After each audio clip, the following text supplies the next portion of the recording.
여러분은 인생의 마지막 거처에 대해 생각해 본 적 있으신가요? 이는 나이가 들수록 한 번쯤 고민해 본 문제일 수 있습니다. 고향으로 내려가 작은 집 하나를 마련해서 내가 좋아하는 취미 생활을 하고 채소를 키우며 조용히 살지, 혹은 사람들 많고 병원, 지하철 등 인프라가 잘 갖춰진 도시에서 지낼지, 그리고 자식들 염려 안 끼치고 남은 여생 잘 보내고 싶은데 어떤 선택을 해야 나중에 후회하지 않을까 하는 고민도 들 것입니다. 누군가는 내가 살던 익숙한 집에서 계속 살기를 희망하고, 누군가는 아무리 내가 살던 지금 이곳이 좋아도 결국에는 요양원으로 들어가게 되지 않을까 생각하며 미리 마음의 준비를 하고 계실지도 모르겠습니다. 예전 보건복지부가 발표한 노인 실태조사 결과에 따르면 노인의 약 79%가 현재 주거지에 만족하는 것으로 나타났으며, 노인의 88.6%는 건강할 때는 물론 거동이 불편해진다고 해도 현재의 집에서 돌봄을 받으며 살고 싶다고 응답한 노인이 과반수가 넘었습니다. 사실 65세 이후부터는 거처를 안 옮기는 게 좋다는 말도 있습니다. 하지만 많은 분들이 자의에 의해서 혹은 타의에 의해서 자신이 살던 익숙한 집을 남겨두고 요양원이나 실버타운으로 가기도 합니다. 특히나 실버타운은 많은 분들이 한 번씩은 가보고 싶으셨을 곳으로, 여유가 있다면 요양원 대신 실버타운 입주를 희망하시는 분들이 많습니다. 물론 경제적인 여유가 뒷받침되어야겠지만 좋은 실버타운의 경우 들어가려면 2년 이상 대기하는 곳이 있을 정도로 인기가 많은 것도 사실입니다. 하지만 실버타운이라고 해서 다 좋지는 않습니다. 특히나 고급 실버타운이면 따져볼 것도 없이 좋겠지라는 생각에 고민 없이 큰 돈을 들여 들어갔다가 후회하고 몇 년 채우지도 못하고 나오는 경우도 적지 않습니다. 여기 실버타운에 들어갔다 후회한 80대 강씨 할아버지가 계십니다. 강씨 할아버지는 이제 남은 여생 자식들에게 피해주지 않고 말년을 아주 편안하게 지낼 수 있을 것이라는 부푼 꿈을 안고 실버타운에 들어갔습니다. 하지만 막상 실버타운에 들어가 보니 강씨 할아버지의 생각이 뒤바뀌는 데는 그리 긴 시간이 걸리지 않았습니다. 물론 몇 달 동안은 좋았습니다. 유명 셰프들이 차려주는 맛있는 음식들과 헬스장, 수영장 등 할아버지가 즐기는 운동을 할 수 있는 좋은 시설들, 그리고 같은 또래의 사람들이 많다는 점이 매우 만족스러웠습니다.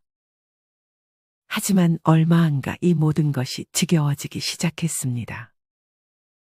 입이 까다로웠던 할아버지는 점점 셰프들이 만든 음식들이 질리기 시작했고, 집에서 일주일에 2번씩은 끓여 먹던 라면과 텃밭에서 직접 따먹었던 신선한 채소들이 그리워지기 시작했습니다. 질리기 시작했던 것은 음식뿐만이 아니었습니다. 여기 처음 들어왔을 때는 유명대 출신 교수 박사들은 물론 의사, 변호사 출신이었던 사람들이 많이 있었지만 이분들도 하나같이 자기 자랑과 자식 자랑하기 일쑤였습니다. 그런 사람들이 한 명이라도 무리에 있다면 할아버지는 그곳을 피했습니다. 이럴 때면 그냥 혼자 마음 편히 집 주변 공원을 산책할 때가 제일 좋았구나 하는 생각에 잠기곤 했습니다. 이것이 전부가 아니었습니다. 이곳도 다른 곳들과 다르지 않게 사람들끼리 모함, 왕따, 권위의식, 고집불통과 이기주의까지 있을 건 전부 있었습니다. 심지어 서로 의견 충돌로 인해 주먹다짐도 있어 경찰차가 출동했던 적도 있고, 할아버지와 함께 들어온 할머니에게 찝쩍거리다가 남편 할아버지에게 들켜서 실버타운 내 공개적으로 혼쭐이 나기도 했습니다. 그 중에서는 사람을 의심하는 노인도 많아 실버타운의 직원들을 괴롭히는 사람도 있었다고 합니다. 거기 서가지고 봉급이나 축내지 말고 일하러 왔으면 가만히 있지 말고 뭐라도 좀 거들어. 이런 식으로 미운 직원이 눈에 띄면 괴롭히다 기어코 그 직원을 내쫓기도 했습니다. 자랑은 기본이었습니다. 왕년에 내가 경찰서장이었네. 내가 신문사 기자였네. 내가 세무서장이었네. 내가 왕년에 별이 몇 개였네. 내가 옛날에 하늘을 나는 새도 떨어뜨린 첩보부대장이었네 하며 별의별 괴짜 노인들이 다 모여 있었다고 합니다. 평소 마음씨가 곱지 못한 노인들은 어디를 가나 있기는 마찬가지라는 생각이 든 할아버지였습니다. 어느 날 어떤 노인이 할아버지 곁으로 와 나는 서울대 70학번인데 댁은 어느 대학 출신이시오? 하며 가뜩이나 가방끈이 짧았던 할아버지의 속을 확 긁어놓았습니다. 이렇게 실버타운에 빨리 실증이 난 할아버지는 반년도 안 돼 고향에 있는 가족과 친구들 생각에 당장 짐을 싸고 여기를 벗어나고 싶어 했습니다. 보증금 돌려달라고 보채고 싶었지만 시설 측은 이미 건설비, 운영비로 전부 들어가 보증금 돌려줄 돈이 없다고 말했습니다. 그래서 그냥 꼼짝없이 돈도 몸도 묶여버렸습니다. 자식들은 이런 답답한 할아버지의 속도 모르고 아버지, 실버타운 만족스러우시죠? 거기 남들은 들어가고 싶어도 못 들어가는 곳이에요. 라고 하는데 여기다 대고 자식들 걱정하게 사실대로 말할 수도 없는 노릇이었습니다. 할아버지는 자식들 만류도 뿌리치고 재산 전부 정리하고 조용히 음악이나 듣고 낚시나 하면서 유유자적 하자고 이곳에 들어왔는데 현실은 완전 반대였습니다. 여러분은 이런 강씨 할아버지를 보며 어떤 생각이 드셨나요? 이처럼 실버타운이 마냥 좋지만은 않을 수 있습니다. 특히나 평소에 자기 자신이 어떤 사람인지 잘 파악하지 못하고 있다면 실버타운으로 들어가는 것이 말년에 가장 후회스러운 선택이 될 수도 있습니다. 앞서 강씨 할아버지가 겪었던 일처럼 이기적이고 탐욕도 많으며 입만 열면 자기 자랑에다 자식, 남편 또는 아내 자랑 외에는 대화 주제가 거의 없는 사람들이 이 실버타운에도 없지 않았고 어느 시골 마을처럼 텃세도 심한 곳이 있습니다. 이를 보면 어딜 가나 불평불만 많고 자랑하는 사람들이 없는 곳은 없다는 생각이 듭니다. 어떤 분은 노인복지주택에 들어와 식사와 약간의 커뮤니티 활동으로 잘 지내고 있었는데 다른 어떤 한 사람이 들어와 분명 이곳이 노인복지주택이라고 알고 왔으면서 사사건건 맘에 안 들어하고 시행사를 몰아내고 직접 관리하겠다는 등 허세를 부리며 분란을 일으키는 사람들 때문에 골치가 아프다는 글을 남겨주기도 하셨습니다. 이런 상황을 맞닥뜨리게 되면 처음에는 얼굴에 웃음이 가득했지만 시간이 지나다 보면 얼굴 표정이 점점 굳어지게 됩니다. 사실 인생에서 내가 먹고 싶은 음식, 자연식 해먹고 사는 것이 영혼과 육체적으로 건강해지는 비결 중 하나입니다. 반대로 누군가 해주는 음식을 먹는 것은 며칠은 좋지만 나중에는 질리게 되는 경우가 많습니다. 식사 때문에 염증을 느끼는 일은 비단 실버타운뿐만이 아닙니다. 학교 급식이나 회사 사내 식당도 매일 한 끼씩 먹다 보면 질려버리고 아무리 영양과 위생을 잘 살펴서 만든 식사라도 사람 손맛이란 게 있어서 그 손맛을 더 못 견디게 되기도 합니다. 주변 어르신들 말씀하시는 것을 들어보면 식사 걱정 안 하고 남이 해주는 밥 먹을 수 있어 실버타운 가고 싶다고 하신 분들이 많이 있었습니다. 특히나 나이 들어서도 삼시세끼 밥을 차려야 하는 아내분들이 더욱 원하기도 합니다. 실버타운에서 3년 만에 나온 이야기를 담은 도서 초보 노인입니다의 저자도 편리한 끼니 해결이 실버타운에 들어가게 된 가장 큰 이유였다고 합니다. 하지만 막상 실버타운에 계시는 어르신들은 식사가 질리는 게 제일 고충이라는 말씀을 하십니다. 그래서 어떤 곳은 20끼니 정도만 의무로 먹고 나머지는 자유식으로 하기도 합니다. 이렇게 음식을 실버타운의 가장 큰 단점으로 꼽는 분들이 많습니다. 음식 때문에 왔다가 음식 때문에 다들 못 살고 나가는 경우가 많은 것을 보면 거기 음식을 내가 잘 먹을 수 있을 것 같은지 오래 먹을 수 있을 것 같은지도 생각해 볼 필요가 있을 것 같습니다. 그래서 해당 실버타운의 음식의 질을 잘 알아보는 것이 중요합니다. 이것들을 견디지 못할 때가 되면 그냥 내 집에서 내 맘대로 사는 것이 천국이라는 것을 뒤늦게 깨닫게 되기도 합니다. 먼 나라 미국에도 오래전 천국 같은 실버타운에서 치매 환자가 늘고 있다고 합니다. 그곳에서 너무 편하게 살다 보니 머리를 잘 쓰지 않은 것도 치매의 원인 중 하나가 될 수 있습니다. 실버타운에 들어갈지 말지 현명하게 결정하기 위해서는 내가 어떤 사람인지 평소에 잘 인지하는 것이 중요합니다. 직접 살림하는 것을 좋아하시는 분들이나 내가 먹고 싶은 것을 직접 해먹는 것을 좋아하는 분들이라면 실버타운은 잘 안 맞을 수 있습니다. 소소하게 비 오는 날 김치 부침개 부쳐 먹고 청국장 끓여 먹고 돼지고기 넣은 김치찌개 끓여 먹는 것을 즐기시는 분들이라면 더욱 안 맞을 수 있습니다. 물론 실버타운의 장점도 있습니다. 어떤 곳은 식사는 물론 일주일에 2번씩 청소며 설거지며 빨래까지 해줍니다. 그리고 다양한 프로그램, 운동, 요가, 명상, 걷기 등의 체력을 단련할 수 있는 프로그램뿐 아니라 치매 예방 관리 프로그램도 제공되는 곳들이 있습니다. 뿐만 아니라 비상 상황을 대비해서 의료 서비스를 제공해주고 친목을 도모하는 다양한 동호회나 공연, 자원봉사를 지원해주는 곳도 있습니다. 만약 성격상 내가 주도해서 하는 것보다 이렇게 누군가 대신 해주는 것을 좋아하는 성격이라면 실버타운은 말년을 보낼 최적의 장소가 될 수 있습니다. 하지만 단점이 있기 마련입니다.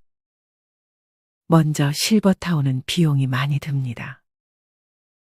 실버타운에 들어갈 경우 월 평균 250에서 350만 원 정도의 돈이 필요하기 때문에 경제적으로 이런 여유가 있지 않은 분들은 쉽게 들어가기 힘든 것도 사실입니다. 또한 어떤 곳은 입주 조건이 매우 까다롭다고 합니다. 아픈 사람들을 받아주는 곳도 있지만 기본적으로 스스로 생활할 수 있는 정도의 건강한 분들만 받는 곳도 있습니다.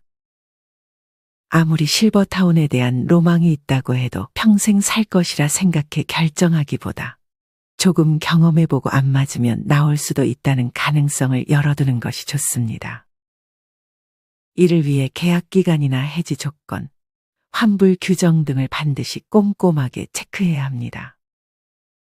대표적인 고급형 실버타운으로 유명한 삼성 노블 카운티의 경우 가장 작은 규모 30평의 집에 1인이 입주할 경우 보증금은 2억 1천만 원에서 2억 7천만 원 수준이라고 합니다. 월세는 60만 원이며 1인 기준 생활비는 155만 원 정도라고 합니다. 식대는 별도이고 1인당 64만 원 정도라고 합니다. 만약 노인 한 명이 삼성 노블 카운티에 거주할 경우 월세 생활비 식대를 모두 더하면 월 280만 원 정도이고 계약 기간이 3년이라고 생각했을 때 총 들어가는 생활비는 1억 정도가 되며 같은 기준으로 부부가 들어갈 시 3년 동안 1억 5천만 원이 넘는 수준이니 만약 계획이 있으시다면 이런 경제적인 부분들을 미리 따져보는 것이 좋습니다. 많은 분들이 실버타운 대신에 노인복지주택을 알아보기도 합니다. 노인복지주택이란 건강한 노인들을 대상으로 식사 및 주거, 의료, 복지 등 편의시설을 제공하는 주택을 일컫는 말입니다. 실버타운과도 비슷한 개념입니다. 노인복지주택은 크게 민간분양 노인주택과 공공임대형 노인주택으로 나뉩니다. 민간이라는 것은 정부가 아닌 기업이 주도해 분양하는 주택입니다.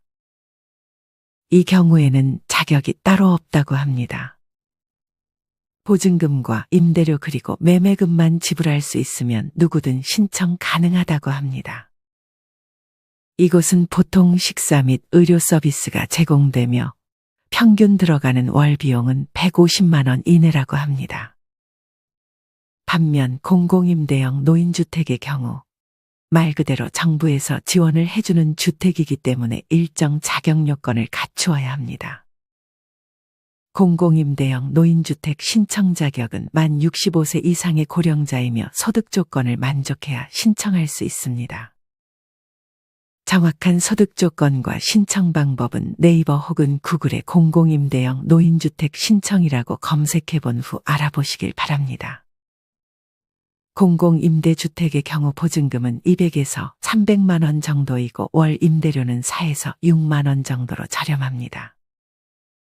보건복지부에 따르면 전국 노인복지주택 39개소에 입소한 인원은 전체 고령인구의 0.1%에 못 미친다고 합니다. 사실 고령자 복지주택 등의 공공실버주택을 제외하고 나면 대부분의 민간 실버주택은 부유층을 대상으로 공급되어 왔습니다. 그러나 우리나라 통계청은 2025년 인구 전체의 20.6% 정도 되는 고령의 인구가 10년 후인 2035년에는 30.1%, 25년 후인 2050년에는 40.1%에 도달할 것이라 전망하고 있습니다. 이에 수많은 전문가들은 노인 주거정책이 노인 계층 전반을 아우르는 방향으로 거듭나야 한다고 지적합니다. 초고령 시대를 맞아 다양한 노년 계층의 수준에 맞는 주거 형태를 지원하는 정책이 마련되어야 앞으로 닥칠 노인 주거 격차를 최대한 줄일 필요가 있다는 것입니다. 만약 평범한 중산층의 노년이 민간에서 한 달에 수백만 원에 달하는 노인주거시설의 이용료를 감당할 수 없다면 양로원 혹은 요양원을 이용하는 것 말고는 마땅한 대책이 없는 것이 현실입니다. 현대의 실버타운은 자기가 평소 살던 동네에서 시설 구조가 노인 생활에 적합하게 꾸며진 아파트이기도 합니다.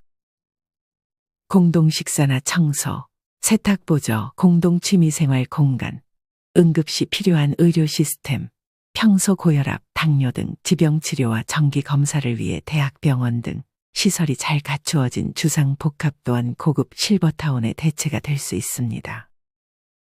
실제로 갑갑한 실버타운 대신 이런 편의시설이 다 갖추어진 주상복합 아파트로 옮긴 분들도 계십니다.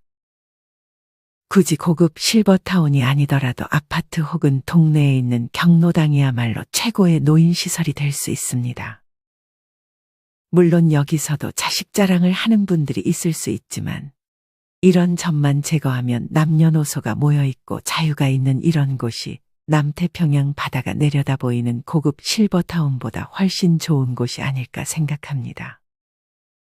삼시세끼 고급 음식도 매번 먹으면 고급 음식이 아닙니다. 이보다는 내가 직접 해서 끓여 먹는 자글자글한 된장찌개 한 숟가락이 더 맛있는 요리가 될 것입니다. 우리는 나이가 들수록 노인 요양시설이 나이든 어르신들을 모시는 최고의 선택처럼 느껴집니다. 치매나 거동이 불편한 어르신같이 누군가의 도움이 필요한 사람이라면 요양시설이 좋을 수 있습니다. 만약 잘 걷지도 못하고 건강관리에 많은 노력이 필요하다면 일상생활 지원 서비스가 제공되는 실버타운이 좋을 수 있습니다. 하지만 여기 해당하지 않는다면 그냥 내가 살던 곳에서 조용히 인생을 마감하는 삶을 원하는 분들이 아주 많습니다. 이런 희망이 있다면 뻔한 소리지만 건강을 챙기는 것을 게을리하지 말아야 합니다. 이렇게 노후에 평생 집에서 살기를 희망하는 분들이 많으실 것 같습니다. 너무 로망만 쫓다가 섣불리 판단하면 말년을 망쳐버리게 될 수 있습니다. 만약 지금 사는 집에서 평생 살고 싶다면 우리는 건강 이외의 다음을 주의할 필요가 있습니다. 사람은 누구든지 혼자 힘으로 살아가기 힘든 시점이 오기 때문에 미리미리 준비할 필요가 있습니다. 아직 몸이 건강할지라도 마냥 낙상사고를 당하거나 거동이 한순간에 불편해진다면 지금 집에서 평생 노후를 보내기로 한 꿈이 무너질 수 있습니다. 이를 위해 전문가들은 버리기와 정리정돈을 먼저 해야 한다고 말합니다. 특히나 아무 곳에나 어질러 놓은 물건은 노후에 나를 해치는 흉기가 될 수도 있습니다. 버리기 큰 물건들은 미리미리 처분하고 필요 없는 물건들도 마찬가지로 미리미리 정리하는 습관을 가지는 것이 좋습니다. 사실 나이가 들면 정리를 안 하는 것이 아니라 못하게 될 수 있습니다. 특히나 자녀들이 출가할 경우 자녀들과의 추억이 배어있는 물건들을 잘 버리지 못하기도 하고 정리해야 한다는 걸 머리로는 알고 있지만 나이가 들어가면서 몸도 여기저기 탈이 나고 결국 치우고 싶어도 치우지 못하는 상황에 직면하는 분들도 많습니다. 노후에는 일단 새로운 물건을 사는 것에 신중해야 합니다. 이미 산 물건을 또 사는 것은 아닌지도 체크가 필요합니다. 노후는 비워야 할 시기입니다. 이미 가지고 있던 물건들도 나에게 정말 필요한 물건인지 생각해보고 필요 없다면 처분하는 것이 좋습니다. 정리가 망설여지신다면 다음 사례를 기억해야 합니다. 어떤 노인은 살면서 가진 온갖 물건들을 버리지 않고 있었는데 갑자기 돌아가시는 바람에 자식들에게 그 물건들이 커다란 짐이 되었다고 합니다. 그러니 우리의 주거 환경과 신체적, 정신적 건강 그리고 자식들에게 짐을 주지 않게 하기 위해서 집을 미리미리 정리하고 노후에 살기 좋은 집으로 만드는 것이 좋은 방향입니다. 노후에는 살던 곳, 익숙한 곳이 최고입니다. 비싸다고 다 최상품이 아니고 각자 취향에 맞게 사는 게 좋습니다. 또한 제일 중요한 것은 자기 자신의 성격을 잘 알고 있는 것입니다. 한 분 한 분의 성격이 참 다양하기 때문에 아무리 주변에서 좋다고 해도 그것이 자기와 맞지 않으면 아무 소용없는 것입니다. 또한 영상을 하나만 보고 혹은 한 사람의 말만 듣고 선택하는 것보다 더 많은 영상들과 많은 사람들의 말을 잘 듣고 판단하는 것이 좋습니다. 모든 점들을 잘 고려하여 내가 평생 지낼 곳을 신중하게 잘 선택하셨으면 좋겠습니다. 오늘의 영상이 여러분의 노후 주거지를 결정하는 데 도움이 되셨으면 좋겠습니다. 이상으로 오늘의 영상을 마치겠습니다. 우리 모든 구독자분들의 행복한 여생을 응원합니다. 다음에 더 좋은 내용으로 찾아뵙겠습니다. 감사합니다.